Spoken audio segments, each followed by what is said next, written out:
Friends, welcome to my channel. ಇವತ್ತು ರೊಟ್ಟಿಗೆ ಒಂದು ಒಳ್ಳೆ ಕಾಂಬಿನೇಷನ್ ಎಣ್ಗಾಯಿ ಪಲ್ಯ ಹೇಗೆ ಮಾಡೋದು ಅಂತ ನೋಡೋಣ. ಇಲ್ಲಿ ಮೊದಲಿಗೆ ನಾನು ಹೊಟ್ಟೆ ಮೆಣಸಿನ್ಕಾಯಿ ಅಂತಾರಲ್ಲ, ಇದು ಸ್ವಲ್ಪ ಖಾರ ಇರುತ್ತೆ.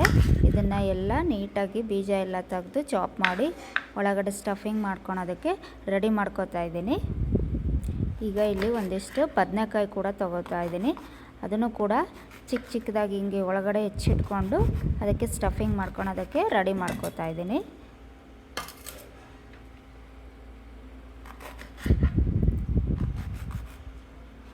ಅದೇ ರೀತಿ ಎಲ್ಲ ಬದನೆಕಾಯಿಗಳನ್ನ ಇಲ್ಲಿ ಹೆಚ್ಚಿಟ್ಕೋತಾ ಇದ್ದೀನಿ.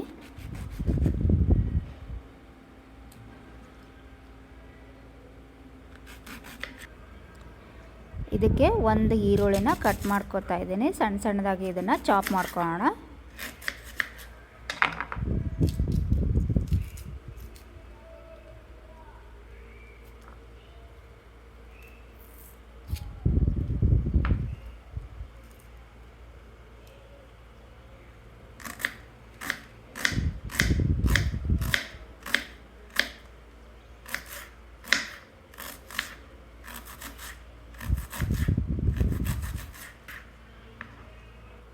ಈಗ ಇಲ್ಲಿ ಮಿಕ್ಸಿ ಜಾರಿಗೆ ಒಂದು ಬೌಲಷ್ಟು ಹುರಿದಿರ್ತಕ್ಕಂಥ ಶೇಂಗಾನ ಹಾಕ್ಕೋತಾ ಇದ್ದೀನಿ.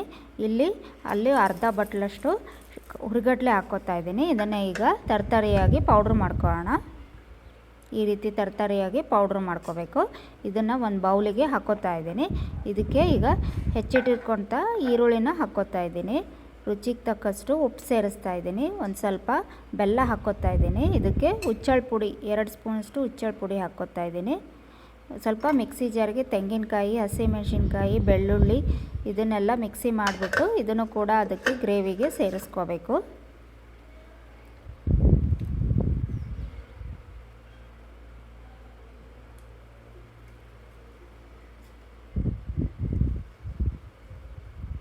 ಸ್ವಲ್ಪ ನೀರು ಸೇರಿಸಿ ಹಾಕ್ಕೋತಾ ಇದ್ದೀನಿ. ಈಗ ಹುಣಸೆ ರಸ ಹಾಕ್ಕೋತಾ ಇದ್ದೀನಿ. ಇದಕ್ಕೆ ಒಂದು ಸ್ವಲ್ಪ ಅರಿಶಿನ ಕೂಡ ಹಾಕ್ಕೋತಾ ಇದ್ದೀನಿ. ಕೊತ್ತಂಬರಿ ಸೊಪ್ಪು ಇದನ್ನು ಸೇರಿಸ್ತಾ ಇದ್ದೀನಿ. ಇದನ್ನೆಲ್ಲ ಇವಾಗ ಚೆನ್ನಾಗಿ ಮಿಕ್ಸ್ ಮಾಡ್ಕೊಳ್ಳೋಣ. ಇದಕ್ಕೆ 1-2 ಸ್ಪೂನಷ್ಟು ಸಾಂಬಾರು ಪುಡಿ ಹಾಕ್ಕೋತಾ ಇದ್ದೀನಿ. ಮತ್ತು ಒಂದು ಸ್ವಲ್ಪ ಹಿಂಗು ಕೂಡ ಹಾಕ್ಕೋತಾ ಇದ್ದೀನಿ. ಇದನ್ನೆಲ್ಲದನ್ನು ಸೇರಿಸಿ ಸ್ವಲ್ಪ ಎಣ್ಣೆ ಕೂಡ ಹಾಕ್ಕೋತಾ ಇದ್ದೀನಿ. ಇದನ್ನೆಲ್ಲ ಇವಾಗ ಚೆನ್ನಾಗಿ ಮಿಕ್ಸ್ ಮಾಡ್ಕೊಳ್ಳೋಣ. ಈ ರೆಡಿ ಮಾಡಿರ್ತಕ್ಕಂಥ ಮಸಾಲಾನ ಈಗ ಸ್ವಲ್ಪನೇ ಇದಕ್ಕೆ ಹೊಟ್ಟೆ ಮೆಣಸಿನ್ಕಾಯಿ ಒಳಗಡೆ ತುಂಬ್ಕೊಳ್ಳೋಣ. ಇದನ್ನೇ ಇದೇ ರೀತಿ ಒಂದೊಂದಾಗಿ ಇದನ್ನು ಸ್ಟಫ್ ಮಾಡ್ಕೋಬೇಕು.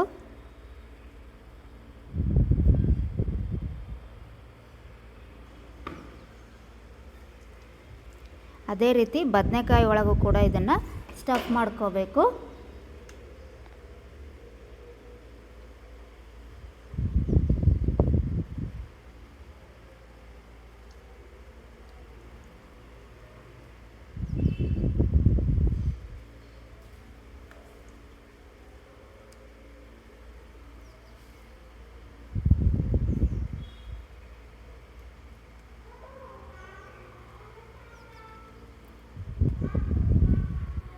ಈಗ ಇಲ್ಲಿ ಕುಕ್ಕರಿಗೆ 1-2 ಸ್ಪೂನಷ್ಟು ಎಣ್ಣೆ ಹಾಕ್ಕೋತಾ ಇದ್ದೀನಿ. ಇದಕ್ಕೆ ಒಂದು ಸ್ವಲ್ಪ ಸಾಸಿವೆ, ಒಂದು ಸ್ವಲ್ಪ ಜೀರಿಗೆ ಮತ್ತು ಒಂದು ಸ್ವಲ್ಪ ಕರಿಬೇವು ಹಾಕೋಣ. ಈಗ ಈ ಸ್ಟಫ್ ಮಾಡಿರ್ತಕ್ಕಂಥ ಹೊಟ್ಟೆ ಮೆಣಸಿನ್ಕಾಯಿ ಮತ್ತು ಬದನೆಕಾಯಿ ಒಂದೊಂದೇನೆ ಈ ಕುಕ್ಕರ್ ಒಳಗೆ ಜೋಡಿಸ್ಕೊಳ್ಳೋಣ.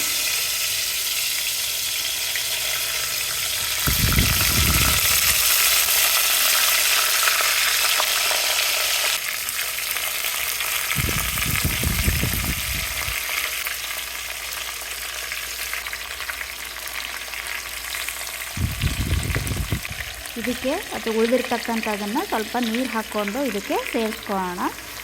ಇದಕ್ಕೆ ಸ್ವಲ್ಪ ನೀರು ಕೂಡ ಆ್ಯಡ್ ಮಾಡ್ತಾಯಿದ್ದೀನಿ, ಇಲ್ಲಾಂದರೆ ಸೀದೋಗಿಬಿಡುತ್ತೆ ಅಂತ. ಸ್ವಲ್ಪ ಚೆನ್ನಾಗಿ ಮಿಕ್ಸ್ ಮಾಡ್ಕೊಳ್ಳೋಣ ಇದನ್ನು.